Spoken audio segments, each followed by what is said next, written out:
Permanecen enterradas bajo la arena, como cápsulas del tiempo procedentes de otra época. Durante miles de años, el seco calor del desierto ha protegido las tumbas de la olvidada aristocracia de Egipto. Ahora están a punto de ser desenterradas.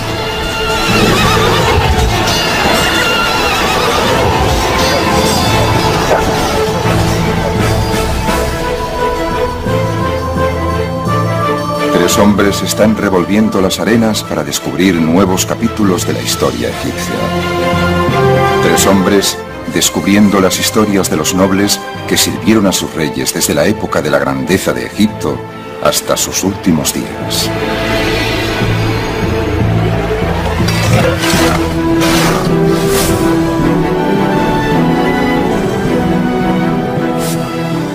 Cuantas más momias tienes, más historias tienes sobre el antiguo Egipto.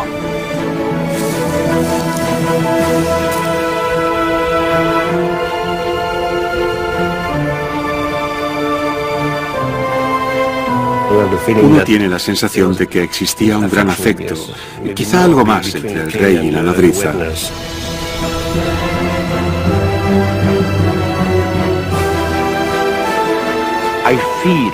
Tengo la impresión de que si miro a lo profundo de la tierra de Egipto, aquí, puedo imaginarme que hay muchas tumbas llenas de oro sin excavar todavía.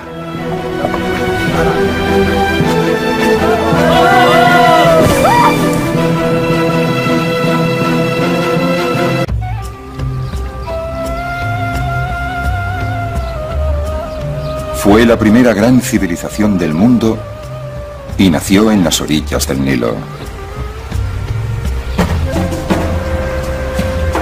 Egipto, en toda su gloria monumental. Todavía hoy abundan las imágenes de esos antiguos tiempos. A veces grandes, construidas para ser vistas, pero más frecuentemente pequeñas y escondidas.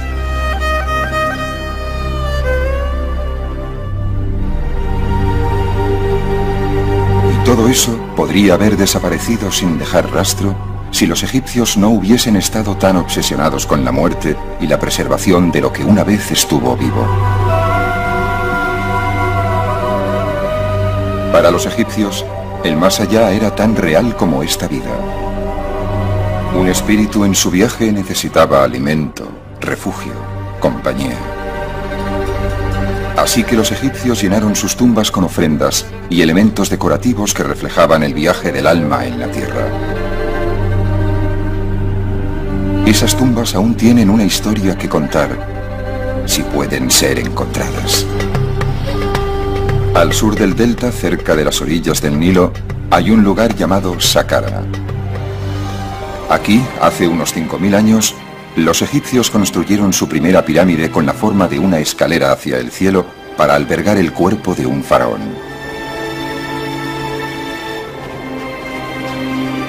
En los siglos que siguieron, miles de egipcios fueron enterrados en Saqqara. Y una de las principales ubicaciones fue la ladera de una colina con una panorámica vista sobre el valle del Nilo.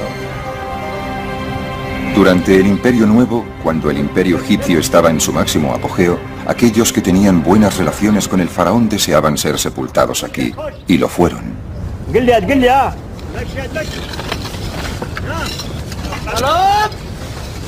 Hoy, esos hombres y mujeres están siendo desenterrados. El arqueólogo francés Alain Sidi ha estado supervisando las excavaciones durante las 2 últimas décadas.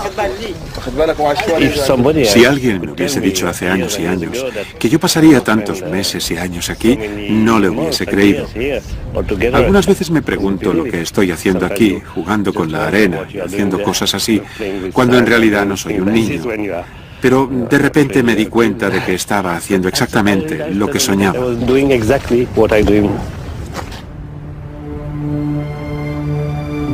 Pero el sueño de Sidi empezó más como una pesadilla.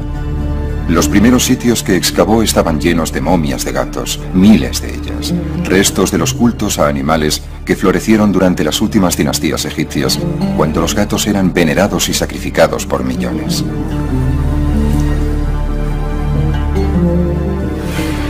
Pero el equipo de Zivi halló algo más que gatos. Encontraron un pozo profundo lleno de objetos del pasado.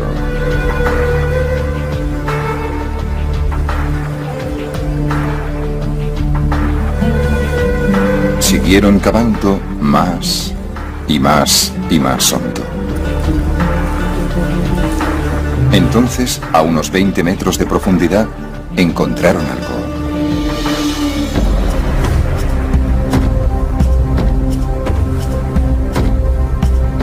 Dispersos entre los escombros, había indicios de que tras años de excavación habían llegado a la cámara funeraria.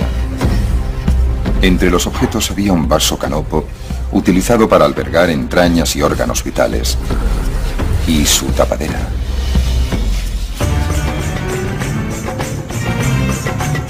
El vaso estaba hecho de alabastro, pero mucho de lo que encontraron más tarde era de oro.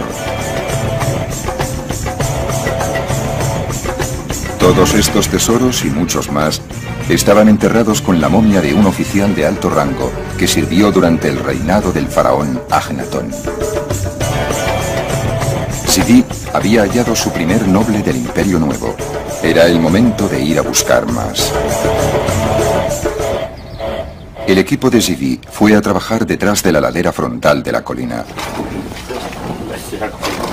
Se necesitaron años para excavar el laberinto de corredores, pozos y salas que habían sido construidos en la piedra caliza durante el Imperio Nuevo. A lo largo del camino, el equipo de Zivi ha encontrado otras tumbas que pertenecen a los ricos y famosos de Egipto y acaban de desenterrar otra más.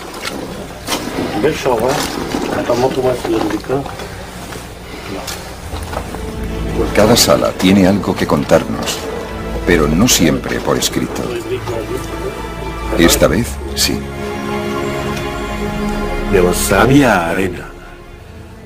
Yo llevaba una pequeña lámpara y vi a la señora. Pinturas de esta mujer adornan las paredes de su capilla, donde sus amigos y parientes venían a venerarla. Su cuerpo debió ser enterrado en una parte más profunda de la tumba. Cuando los conservadores descubren otras paredes, salen a la luz más pinturas de la dama. Todo sugiere que se trataba de una mujer con influencia. Enseguida entendí que esta tumba pertenecía a una mujer. Esto es excepcional, porque esta tumba es enorme. O sea que ella era seguramente un gran personaje. Además, tiene un montón de títulos que demuestran que era muy apreciada. Estuve buscando su nombre y lo encontré aquí. La nodriza que alimentó la carne de Dios.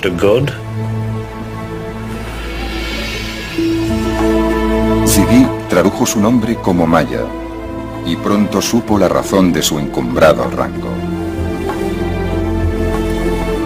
En una pintura, Maya está frente a un afeminado joven que lleva una toca de faraón.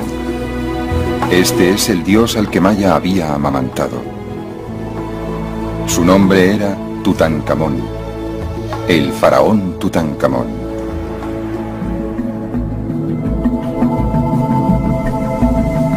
El nombre de Tutankamón nos resulta conocido desde que el arqueólogo británico Howard Carter hizo el descubrimiento del siglo en el Valle de los Reyes. El 26 de noviembre de 1922, Carter se introdujo con una vela a través de una puerta que había estado sellada durante 3000 años y se llevó la sorpresa de su vida. Había encontrado la cámara funeraria de un faraón del Imperio Nuevo que murió antes de su 20º cumpleaños. Pero a diferencia de la mayoría de las tumbas reales descubiertas en el pasado, esta no había sido saqueada. Sala tras sala, un despliegue de tesoros inimaginables esperaban a ser contemplados por sus ojos.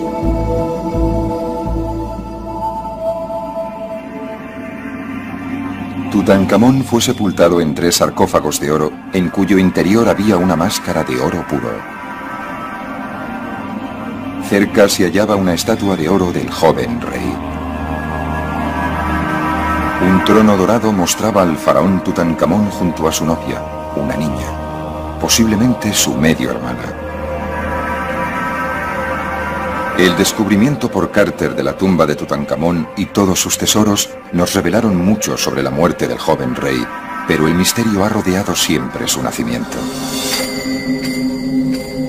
Era probablemente el hijo de Agnatón, el faraón hereje que adoraba únicamente al sol en vez de al tradicional elenco de dioses. Agnatón y su esposa Nefertiti tuvieron 6 hijas. Algunas de ellas aparecen aquí en el regazo de sus padres, una instantánea doméstica del pasado. Pero el joven Tutankamón nunca aparece en los retratos familiares. Eso significa que su madre era probablemente una esposa secundaria que murió al dar a luz. El faraón bebé habría necesitado una nodriza, y por lo que parece tuvo una. La dama Maya, que casi seguro formó parte del círculo íntimo del faraón. Una nodriza real en la 18ª dinastía no es solamente una niñera, sino una mujer de la corte, porque dar la leche, alimentar la carne del dios, el rey, es algo que desde luego no todo el mundo puede hacer. Lo que es maravilloso es el sentimiento de amor que se percibe entre estas dos personas, especialmente de la mujer hacia el rey. Uno tiene la sensación de que existía un gran afecto, sí, quizá algo más entre el rey y la nodriza. Y a juzgar por la elaborada tumba que se construyó para ella, el joven rey correspondía a ese afecto.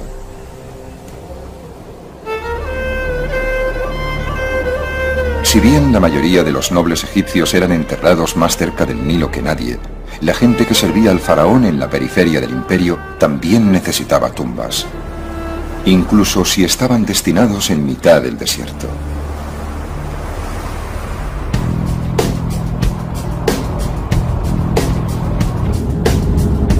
El doctor Zahi Hawass es el jefe de antigüedades de Egipto, el hombre a cargo de todas las antigüedades. Se encuentra de camino al oasis de Bajarilla, a 5 horas en coche desde el Cairo. Durante miles de años, el oasis fue una isla de verdor en un mar de arena. Y hoy no es muy diferente, excepto por la moderna ciudad que ha sustituido al antiguo emplazamiento.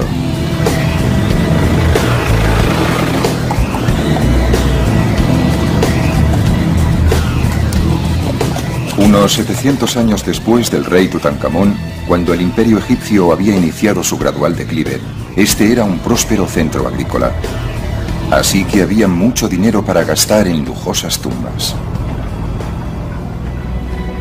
Los habitantes de la localidad son conscientes de que viven encima de un posible arsenal de antigüedades y han ideado un nuevo sistema para llegar hasta ellas.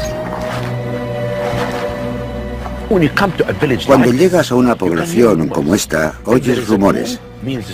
Si hay una tumba, significa tesoros, oro. El rumor pasa de uno a otro y crece en la ciudad. Y por eso la gente quiere construir sus casas encima de los tesoros de los faraones. Una casa construida directamente encima de una tumba proporciona al emprendedor propietario de la misma la oportunidad de cavar en su propio terreno cada vez que necesita algo para vender en el mercado negro, siempre hambriento de antigüedades. Esta práctica ha continuado hasta la actualidad y Zahi Hawass quiere acabar con ella. Así que ha tomado una polémica decisión: ordenar el derribe de algunas casas.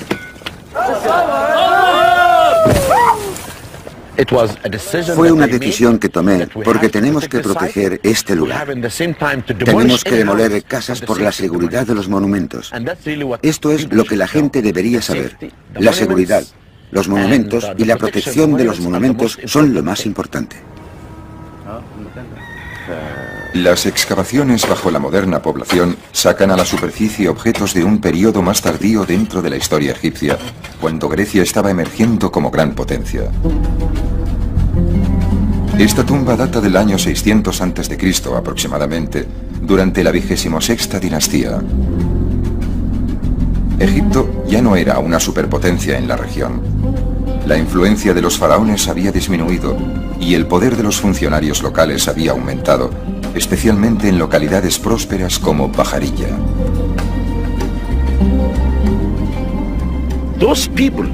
Esa gente podía hacerse estas bellas tumbas porque eran ricos. Si uno observa el tamaño de la tumba y las pinturas, encuentra que son iguales a las de cualquier tumba situada en el Valle de los Reyes. Una de las fuentes de riqueza de Bajarilla era el vino de dátiles, codiciado en todo el mundo mediterráneo.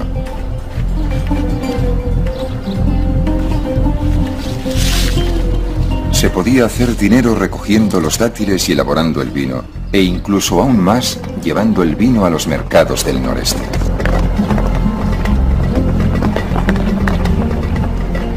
Cada mes, como mínimo, había una gran caravana de burros yendo desde aquí a lo largo de los más de 300 kilómetros desde Bajarilla hasta el centro de Egipto.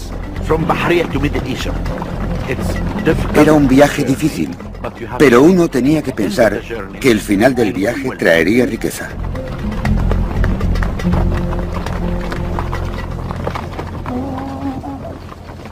Una de las personas que prosperó fue el gobernador de Bajarilla, otro noble que había servido al faraón.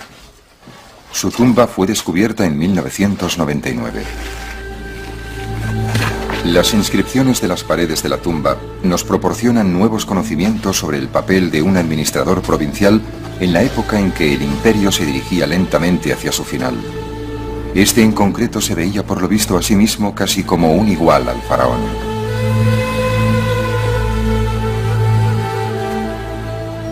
Dice que es un sacerdote de Isis y de Osiris, y su nombre es Thet-Hons-Weth-Ang, y está frente al gran dios. Y aquí muestra que será un rey en la otra vida, porque Osiris sostiene los instrumentos propios del gobernante aquí.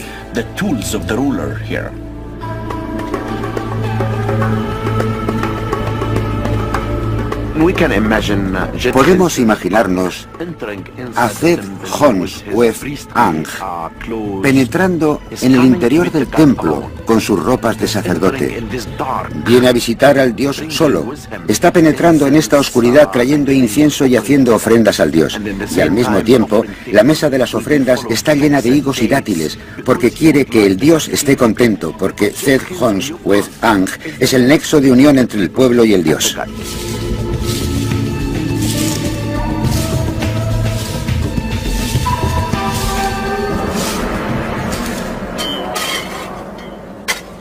Ahora, Zahi Hawass está buscando la tumba de la esposa del gobernador.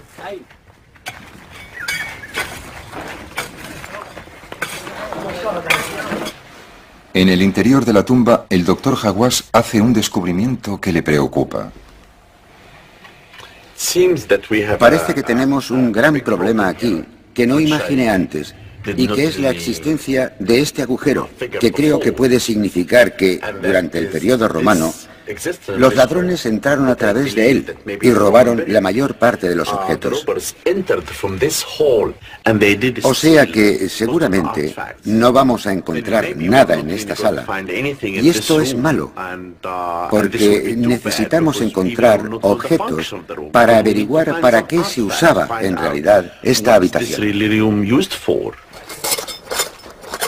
Pero los ladrones no cogían siempre todo cuando saqueaban una tumba, especialmente si en apariencia no tenía ningún valor.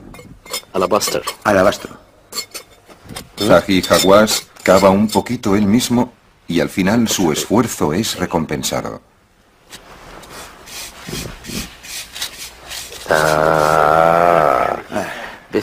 Esto es bonito.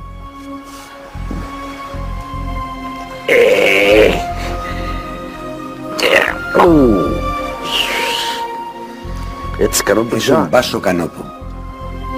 Se trata de la tapa de un pequeño vaso canopo, el recipiente que normalmente se enterraba con la momia. Para un ladrón no era nada. Para el doctor Hawass significa que puede estar cerca de encontrar a la esposa del gobernador.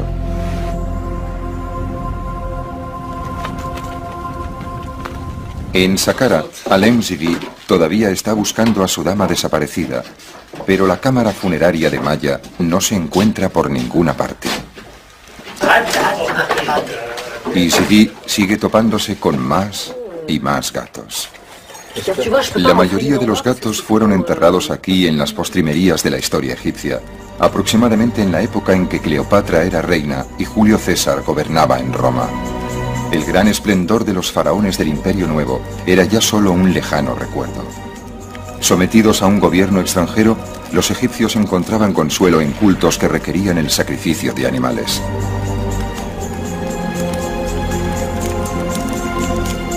Uno de los cultos más populares de este tipo era el dedicado a Bastet, la diosa gato.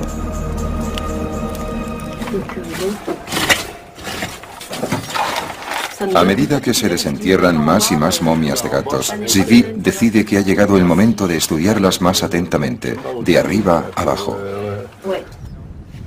La tarea recae en expertos de otro campo, los radiólogos Martin y Roger Lichtenberg.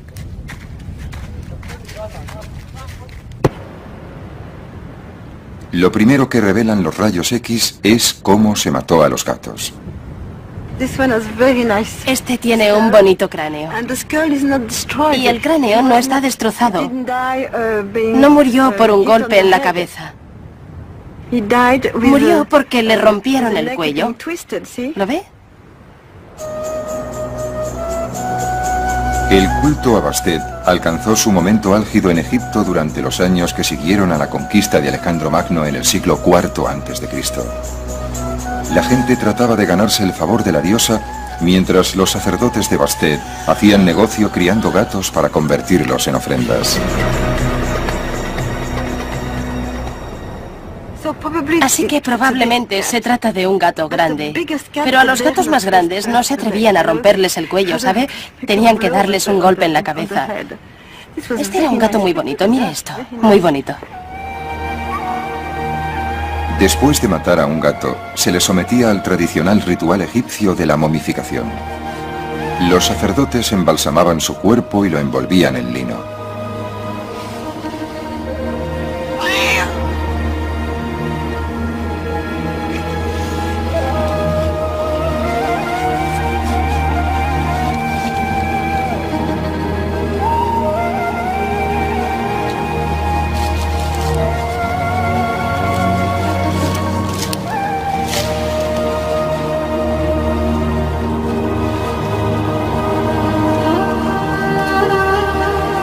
Finalmente, lo colocaban en una de las tumbas.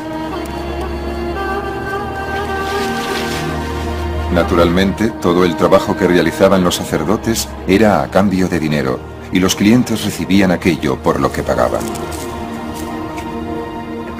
Según lo que quisieras pagar, ¿tenías una momia pequeña o una momia grande?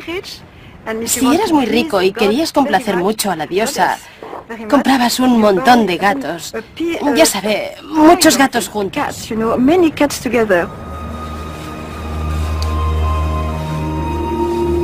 Pero los rayos X sugieren que los sacerdotes hacían trampas a veces.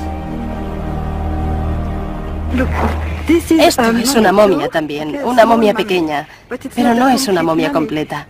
Pusieron solo un hueso dentro. No es un cuerpo completo, ¿es un cuerpo completo? Un montón de huesos revueltos. Son un montón de huesos revueltos, ¿de acuerdo? Solo un montón de huesos revueltos. Y una cuarta parte de las momias eran momias falsas. No hay nada dentro del envoltorio.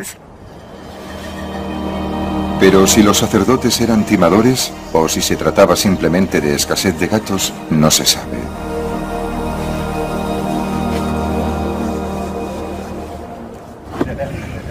Mientras las momias de gatos son examinadas, otro miembro del equipo de Sidi, Patrick Deleuze, está llevando a cabo un reconocimiento exhaustivo del terreno. No podemos mirar este lugar solo desde fuera. Tenemos que imaginárnoslo, ver cómo es desde dentro, y ahora solo tenemos una primera impresión. Cada cámara es medida con precisión y su situación en el interior del complejo funerario es determinada con toda exactitud. Tenemos galerías, pozos, capillas. A veces encontramos tumbas con diferentes niveles.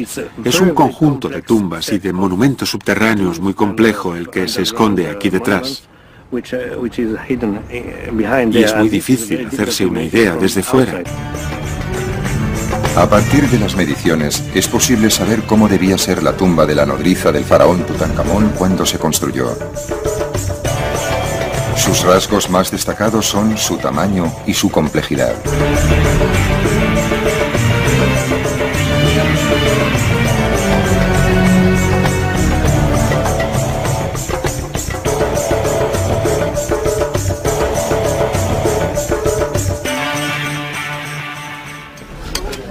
Mientras la búsqueda de la tumba de Maya continúa, el equipo de Sidi ha encontrado la entrada a otra tumba, unos 3 metros más allá.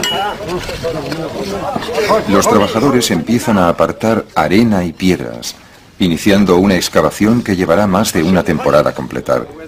Hasta entonces, no hay nada que hacer, salvo esperar.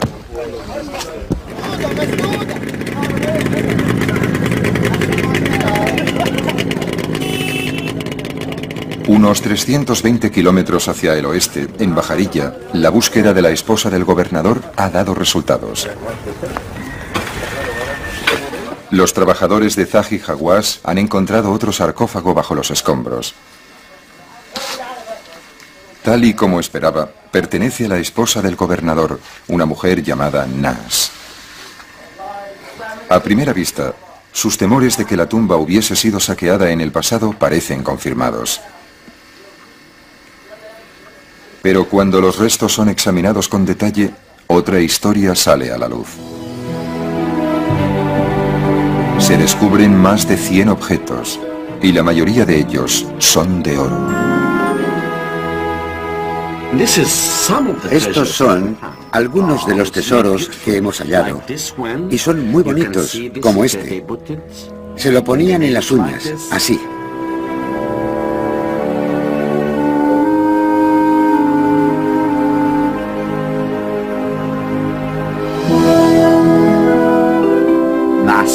Nas fue realmente hermosa. Trató de que se cubriera su cuerpo con oro y puede vivir felizmente en el más allá. Y así es como encontramos muchas piezas bonitas y algunas tienen incluso la forma de lo que a mí me parece un escarabajo.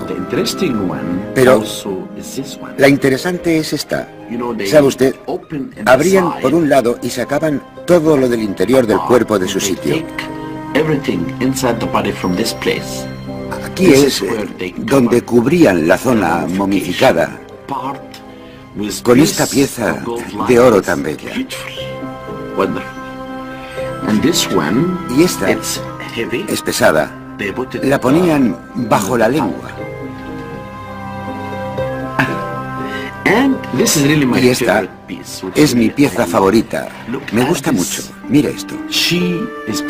Ella puso el nombre del rey en su corazón, porque él era el protector de Egipto.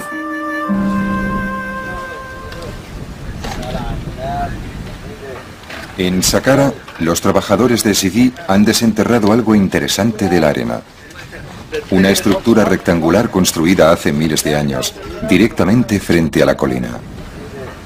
Es una capilla en parte construida y en parte tallada en la roca. Y la gran sorpresa fue descubrir el magnífico estado de conservación de esta pared. Así que abro el telón. No es un espectáculo. La razón de que la cortina esté aquí no es para un espectáculo, sino para proteger la pared contra el polvo y los visitantes y todo eso. Pero, desde luego, lo hace aún más espectacular. Lo puede ver ahora.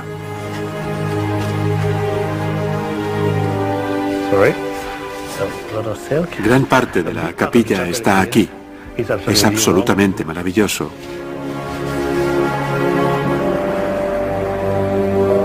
Quien quiera que sea la persona para la que se construyó esta capilla, era alguien importante. La sala era grande, incluso para los estándares egipcios, y no se ahorró nada en decoración. En cada muro Pinturas, relieves e inscripciones confirman que la tumba pertenecía a un rico noble del Imperio Nuevo. Había un festín para satisfacer su hambre en la otra vida.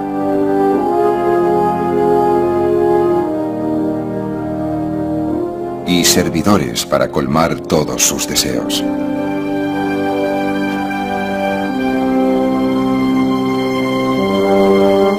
La prioridad de Zivi era encontrar el nombre del hombre para el que se construyó la tumba. Siempre la misma obsesión cuando entras en una tumba. ¿Dónde está el nombre? El nombre está aquí. 2 halcones en el estandarte y estos signos. Dice Ne-Te-Rui-Mes. Hay varias interpretaciones. Yo elijo Neteruimes, el hombre que nació de los 2 dioses. Los 2 dioses son Horus y Set. Zivi no había oído antes el nombre de Neteruimes. No sabe quién era ni qué servicios prestó al faraón. Se puede ver el nombre del hombre, Neteruimes, aquí y aquí. Otras inscripciones en una cercana columna derrumbada sugieren que Neteruimes era un hombre culto e influyente y que sabía leer y escribir. Hay un montón de epítetos. Un hombre de sabiduría, un hombre que sabe cómo hablar, cómo escribir. Tenemos la impresión de que se trataba de un hombre orgulloso de su cultura. Neteruimes tenía una capacidad que pocos poseían en su sociedad. Podía escribir, y eso por sí solo le habría asegurado un cargo de la más alta categoría. Leer y escribir. La capacidad de escribir es la fuente de poder en muchas sociedades y un funcionario en Egipto es alguien que puede escribir. Pero Zivi está seguro de que Neteruimes fue algo más que un simple escriba para haber merecido una tumba tan opulenta. Obviamente había servido al faraón y le había servido bien. Pero ¿en qué puesto?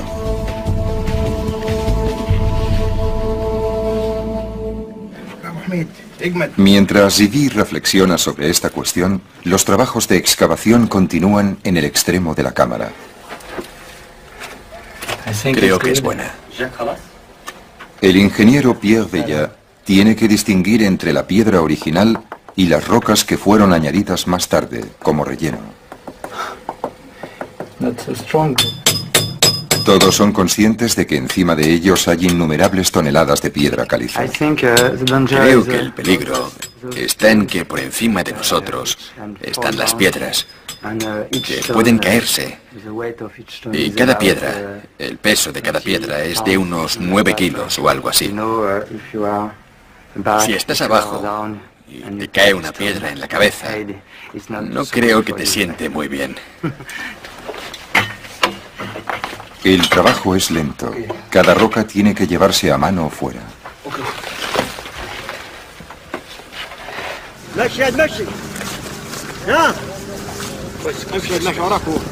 Pero finalmente se abren paso y encuentran algo.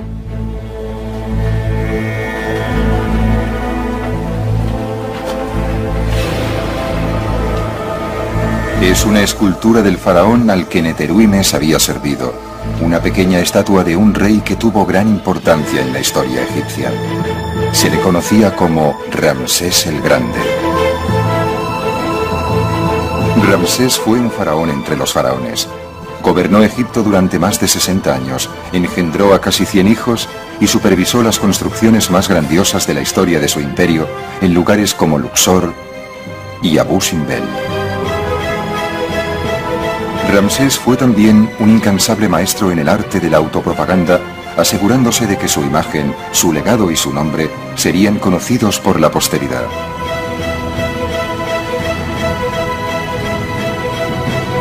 El hecho de que Neteruimes hubiese trabajado para el más grande de todos los faraones constituye un dato vital, y otros descubrimientos seguirían a este.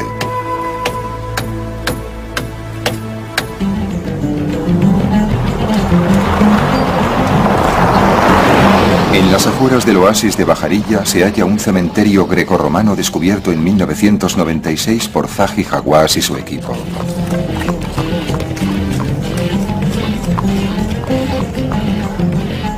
El doctor Hawass ha vuelto a ver cómo progresan las excavaciones. Ha designado al arqueólogo egipcio Tarek El Awadi para supervisar los trabajos. El cementerio cubre unos 22 kilómetros cuadrados, cubiertos en su totalidad por toneladas de arena. En cualquier sitio en que uno excave se encuentra una tumba, eso está claro. Si miras al suelo, en todas partes encontrarás señales de pequeños montículos. Si tienes un montículo que tenga algún tipo de objeto como cerámicas, quiere decir que hay algo debajo. Y por lo tanto, si miras en esa zona y excavas un poco en la arena con las manos, encontrarás la entrada de la tumba. Entonces empiezan las excavaciones, y lo más importante cuando excavas es que tienes que tener cuidado porque debajo hay momias. El cementerio fue descubierto accidentalmente cuando un burro pisó un agujero y apareció una tumba debajo. En el interior de la tumba había momias, muchas momias. La mayoría eran doradas y estaban en muy buenas condiciones.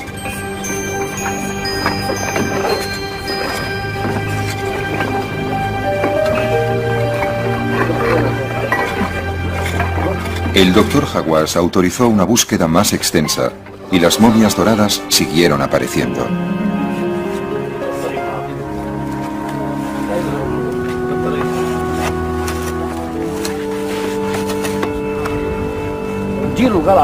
En el curso de su trabajo en el cementerio, Tarek se ha convertido en un gran conocedor de la arena y de sus sutiles cambios. La arena esconde las momias y tenemos que luchar con ella para encontrar momias. Ahora podemos saber por la arena, por el tacto de la arena, si hay momias debajo o no. Porque las momias cambian la naturaleza de la arena. Si la arena está un poco fría y oscura, sabemos que hay una momia bajo ella. Pero si está seca, fina y caliente, significa que no hay nada debajo.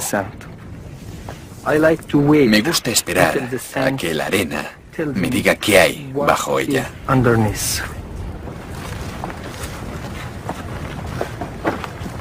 Tarek ha hecho algunos nuevos descubrimientos y Zahi Hawass está impaciente por verlos.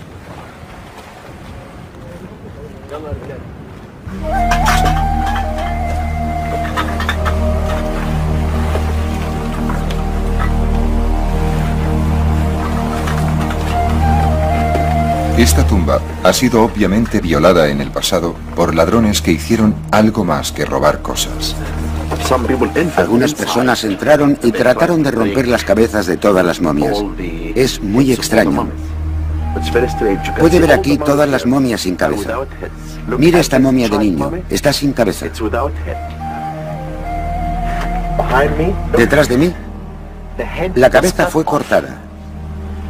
Y esta también, la cabeza fue cortada. Parece que alguien, quizás en la antigüedad o quizás en los tiempos modernos, buscaba algo en el interior de las momias.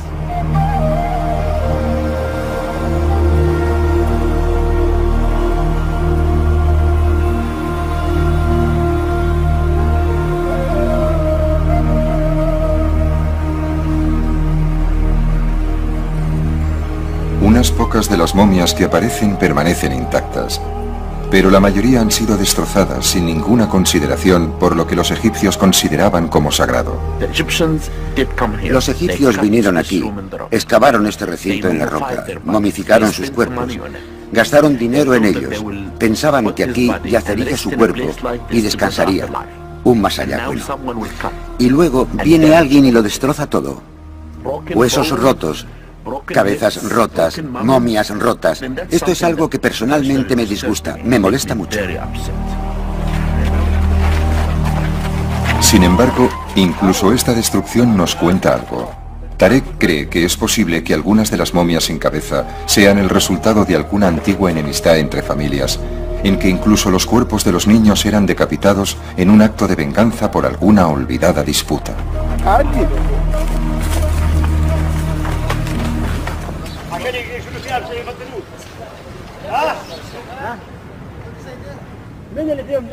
En Saqqara se continúan sacando piedras de la tumba y el equipo de Zivi ha hecho un nuevo descubrimiento. Justo detrás de la pequeña escultura de Ramsés y unida a ella encuentran otra estatua. Por encima de la pequeña figura del faraón está la cabeza a tamaño real de una vaca, la diosa Hathor. Zivi no podría estar más encantado.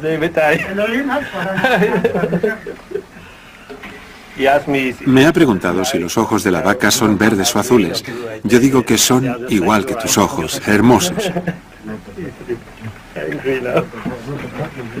En una de sus numerosas formas, Hathor era una protectora de los muertos que estaba allí para garantizar que Neteruimes tuviese un paso seguro al más allá.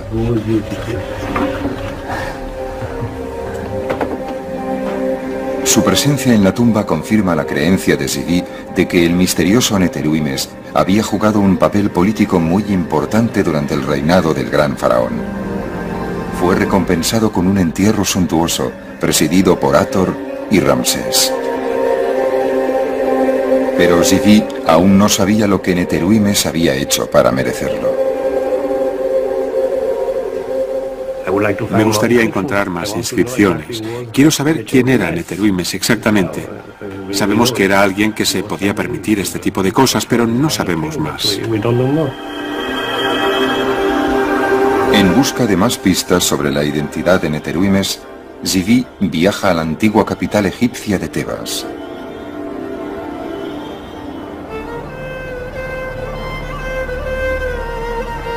Hoy se llama Luxor y está llena de monumentos construidos por Ramsés en su propio honor, así que es posible que se mencione a Neteruimes en algún lugar.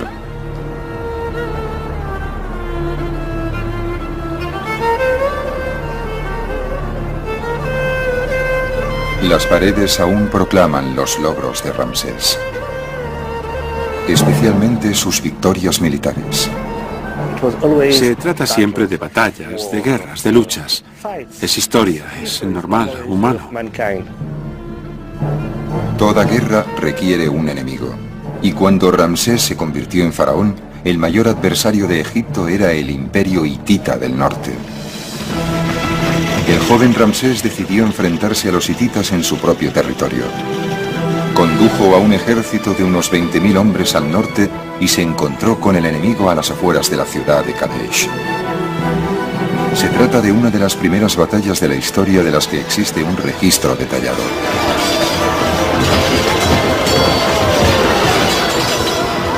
Los espías hititas condujeron a los egipcios a una emboscada. Ramsés y unos pocos centenares de sus hombres fueron separados del resto del ejército e inmovilizados cerca del río Orontes. Era una situación desesperada, hasta que una división de reserva de la infantería egipcia lanzó un contraataque, llevando al enemigo hasta el río y rescatando a su faraón. Ramsés regresó a Egipto e inmediatamente proclamó una gran victoria. Las paredes de los templos de Luxor están aún decoradas con relatos de las heroicas hazañas del emperador en ese día. Hay también una copia del tratado de paz que puso fin al conflicto 16 años más tarde. Zivi espera que este documento arroje alguna luz sobre la identidad de Neteruimes. Los egipcios y los hititas se dieron cuenta de que la guerra no era la solución, sino un callejón sin salida. Y por distintas razones, que podemos adivinar pero que no conocemos totalmente, la conclusión fue tratar de firmar un tratado. Pero un tratado entre dos potencias del mismo nivel, más o menos.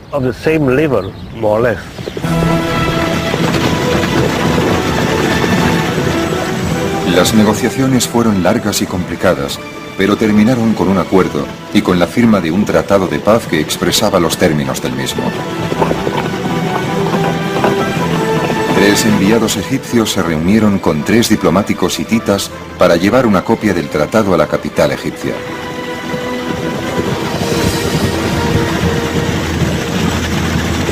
Parecía que la amistad sucedería a la hostilidad.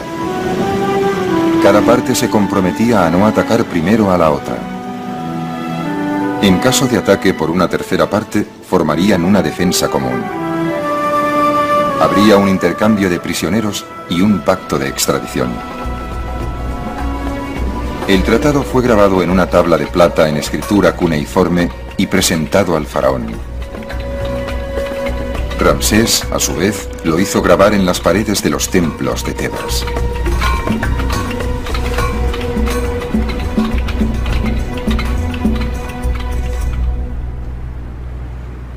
Zidi está aquí para ver si puede encontrar el nombre del hombre que dirigió al equipo negociador de Egipto y que llevó el tratado a Ramsés. Y encuentra lo que estaba buscando. Puedo ver las palabras enviados. Y después está la cabeza de un halcón, quizás. Y podría ser parte del nombre de Neteruimes. Podemos compararlo con inscripciones ramésidas. Son como la Biblia para los textos escritos de este periodo. O sea que tenemos el Tratado de Paz. Y este podría ser el nombre de Neteruimes. Este tipo de confirmación es tan importante para un egiptólogo como el descubrimiento de una tumba. 2 halcones encima de un estandarte. Neteruimes.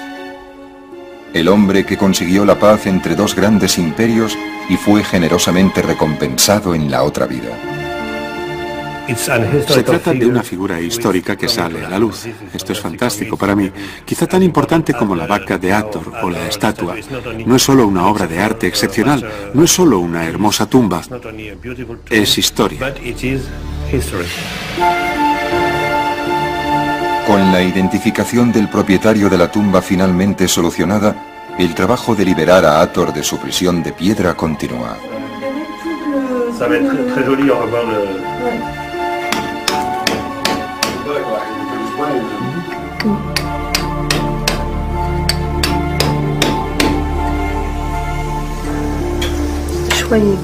Anne Liegey inyecta un adhesivo en la piedra para preservar las finas capas de pintura de 3000 años de antigüedad.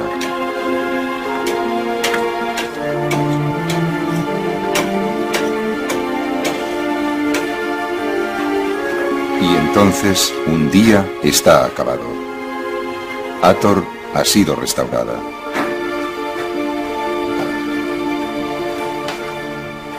Esta es la vaca más bonita que he encontrado nunca y que nunca encontraré, estoy seguro. La diosa Hathor en forma de vaca, que tiene hermosos ojos, un poco tristes. Para mí la mezcla entre salvaje y dulce es algo extraordinario. Y aquí, aunque solo sea una vaca, hay algo, si puedo decirlo, muy humano. Para Alain Zidi, el trabajo de esta temporada ha terminado. Otra tumba del Imperio Nuevo ha sido hallada y devuelta a su antiguo esplendor. Otro hombre del rey ha sido identificado gracias a las ofrendas que se llevó a la otra vida.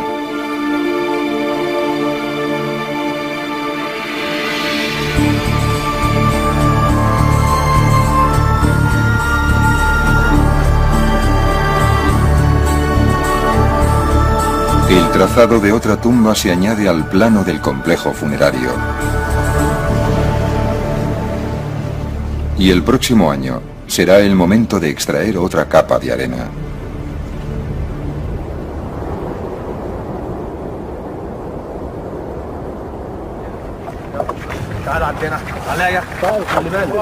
En el oeste, en Bajarilla, Tarek ha hallado otra tumba. Zahi Hawass está allí para inspeccionarla.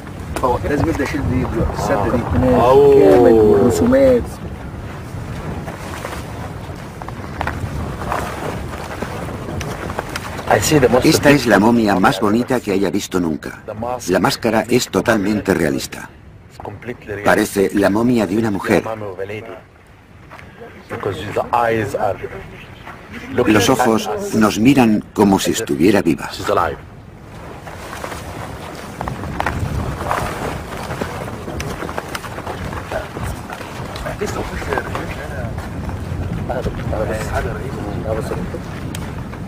Soy un hombre afortunado porque he encontrado esta tumba. Es algo increíble.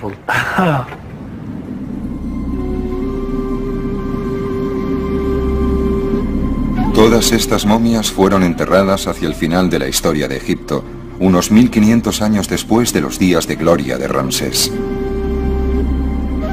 La civilización que había perdurado 3000 años casi había llegado a su fin. Pero incluso aunque la cultura que había unido a la tierra y la gente estaba desapareciendo, la obsesión egipcia por la muerte y el más allá siguió siendo tan fuerte como siempre.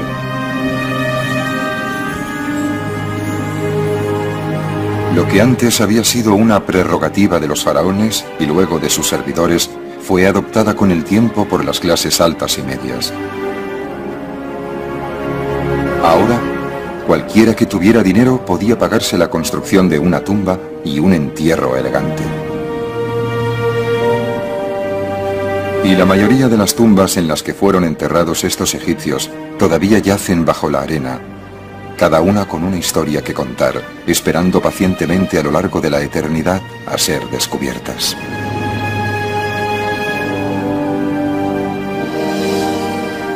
A veces grandes, construidas para ser vistas, pero más frecuentemente pequeñas y escondidas.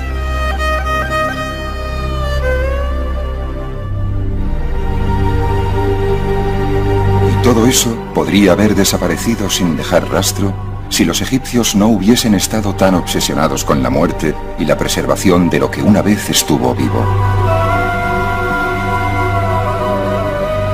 Para los egipcios, el más allá era tan real como esta vida. Un espíritu en su viaje necesitaba alimento, refugio, compañía. Así que los egipcios llenaron sus tumbas con ofrendas y elementos decorativos que reflejaban el viaje del alma en la tierra. Esas tumbas aún tienen una historia que contar, si pueden ser encontradas. Al sur del delta, cerca de las orillas del Nilo, hay un lugar llamado Saqqara. Aquí, hace unos 5000 años, los egipcios construyeron su primera pirámide con la forma de una escalera hacia el cielo para albergar el cuerpo de un faraón. ¿Más momias tienes? Más historias tienes sobre el antiguo Egipto.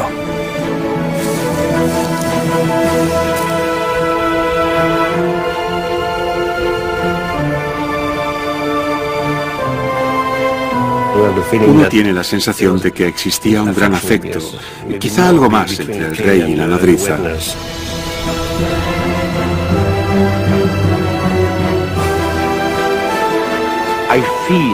Tengo la impresión de que si miro a lo profundo de la tierra de Egipto, aquí, puedo imaginarme que hay muchas tumbas llenas de oro sin excavar todavía.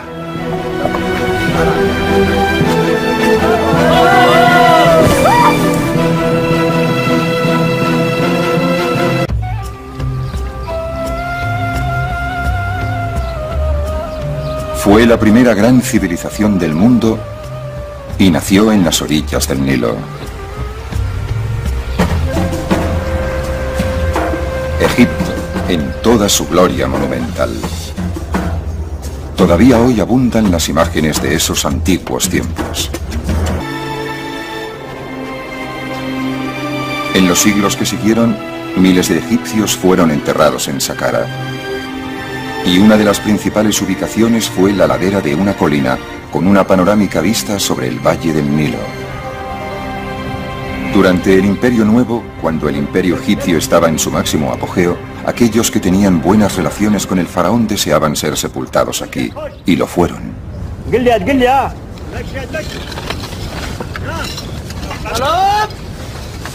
Hoy, esos hombres y mujeres están siendo desenterrados. El arqueólogo francés Alain Sidi ha estado supervisando las excavaciones durante las 2 últimas décadas. Si alguien me hubiese dicho hace años y años que yo pasaría tantos meses y años aquí, no le hubiese creído. Algunas veces me pregunto lo que estoy haciendo aquí, jugando con la arena y haciendo cosas así, cuando en realidad no soy un niño. Pero de repente me di cuenta de que estaba haciendo exactamente lo que soñaba.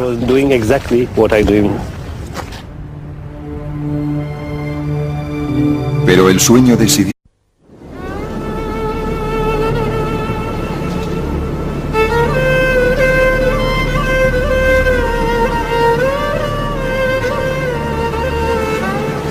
permanecen enterradas bajo la arena como cápsulas del tiempo procedentes de otra época.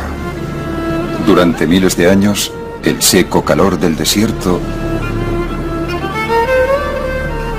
ha protegido las tumbas de la olvidada aristocracia de Egipto. Ahora están a punto de ser desenterradas.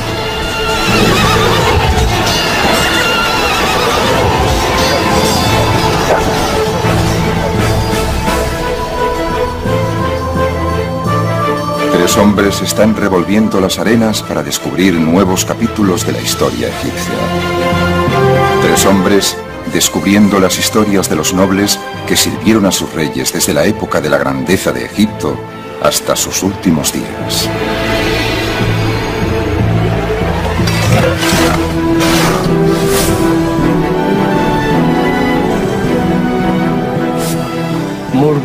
Y empezó más como una pesadilla. Los primeros sitios que excavó estaban llenos de momias de gatos, miles de ellas, restos de los cultos a animales que florecieron durante las últimas dinastías egipcias, cuando los gatos eran venerados y sacrificados por millones.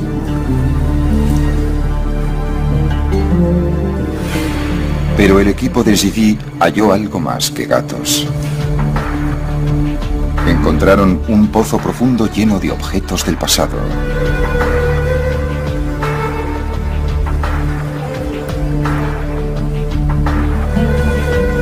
Siguieron cavando más y más y más hondo.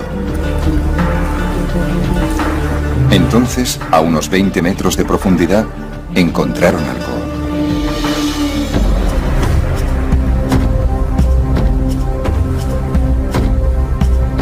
Dispersos entre los escombros, había indicios de que tras años de excavación habían llegado a la cámara funeraria.